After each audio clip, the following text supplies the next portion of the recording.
In business news, the Central Bank of Nigeria has immediately suspended the processing fees of 2,000 and 2% and 3% previously charged on all cash deposits above certain thresholds.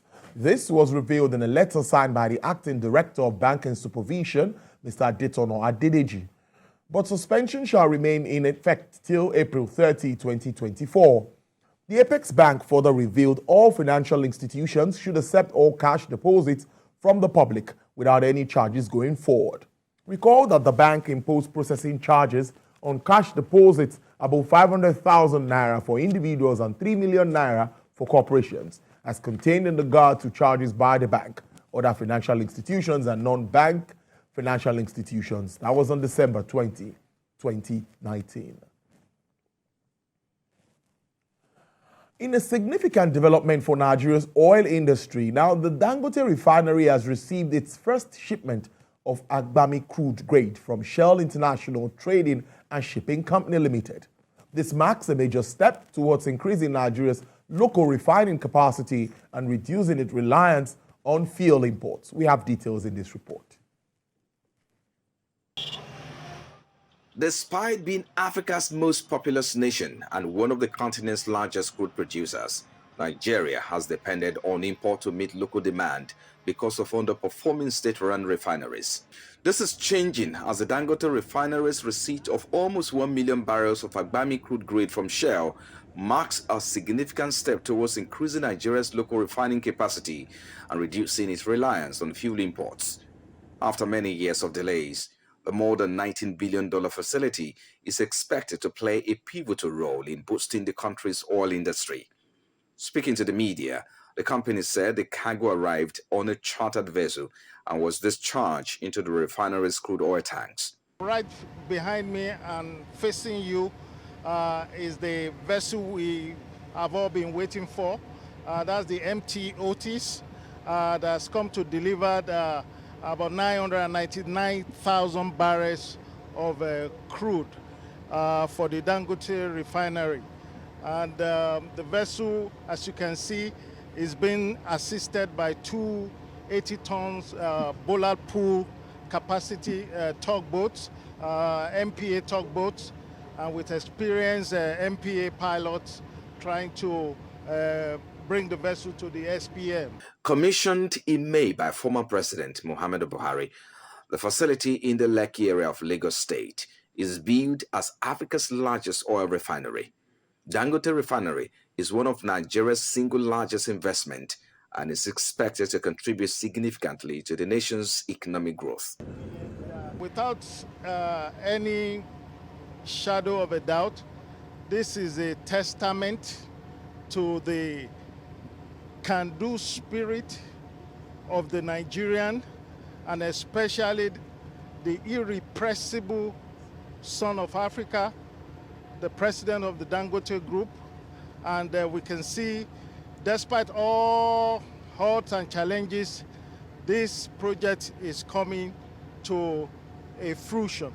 The first cargo of Agbami crude is the first of 6 planned cargo from a range of suppliers, with the remaining 5 cargo to be supplied by NNPC, state oil firm NNPC, and ExxonMobil. The 650,000 barrels per day refinery, when at full capacity, is expected to meet 100% of Nigeria's requirement for all refined products, including gas, diesel, kerosene, and aviation fuel. The African Center for Supply Chain has called for integration of artificial intelligence technology into logistics and supply chain management processes in Nigeria. During its annual forum in Lagos, participants explored the benefits of artificial intelligence in enhancing data utilization for streamlined supply chain operations. Ifunaya Eze reports. Supply chain experts emphasized that the global supply chain industry is thriving on AI-driven technologies like data analytics, machine learning, and robotics. They stress the importance for the logistics and supply chain sector in Nigeria to embrace artificial intelligence features to enhance operational efficiency. You can't automate what you don't have. You need a process first, then you automate the process. So people need to do a lot of work in-house to be ready to adopt AI. If you have a disorganized system. You can't. AI may not be able to help you. For us, we don't have automated systems. We have in some few places, and that wouldn't serve because for you to have an informed decision, you need to have generalized data. You need to have data in almost every place. If not, your system will be biased. Furthermore, the discussions underscored that leveraging artificial intelligence will enhance visibility, efficiency, and accountability within the supply value chain. We were talking about supply, customers' demand. Okay?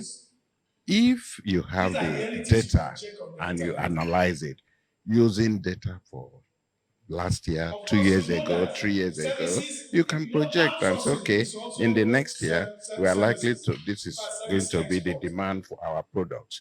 I really believe that AI is there to aid the people in the industry. It is important that we begin to embrace artificial intelligence in all that we do, whether it's in the warehouse or procurement or electronic reverse auction and the like of them.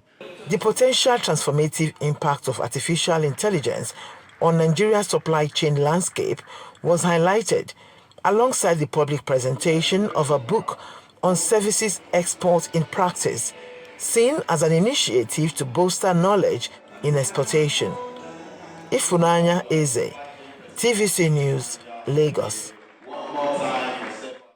The nation's stock market kept a positive trend at the beginning of the week through increased prices on various securities. Let's join Effiong Ekop for details.